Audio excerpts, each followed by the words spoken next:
Our document is okay for a rough draft, but we can't really call it finished without some formatting. Formatting is all about adding visual touches to a document to make it easier to read and look more appealing. Let's start by doing something to make the heading stand out. Select the heading. Then right-click the selection or just point to it, and the mini toolbar pops up. This is the quickest way to add formatting because it's right where you're working. To find out what a button does, just hold the mouse over it. Let's click Bold, and then move up to this button and increase the font size.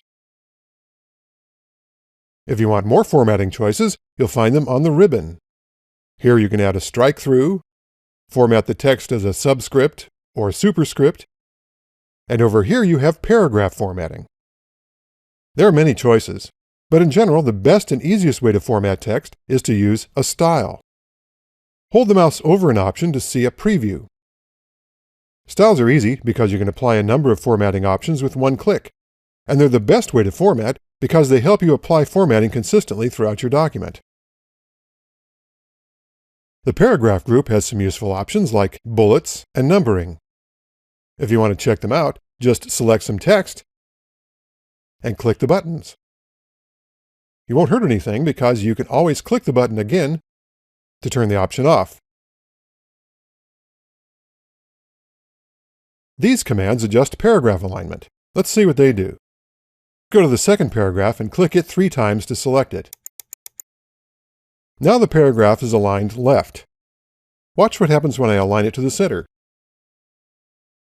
Now the right. This last button justifies the text on both sides. Let's try one more formatting option.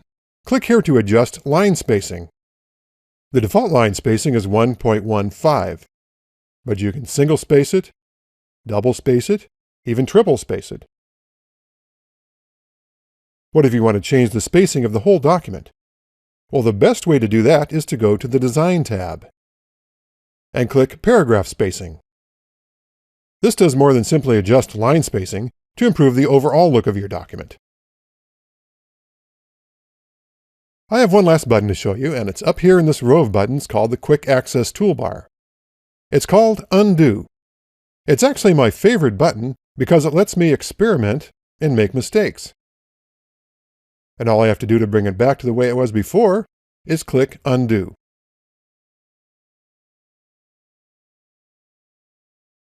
There's also a Redo button. Up next, we'll insert some things in the document.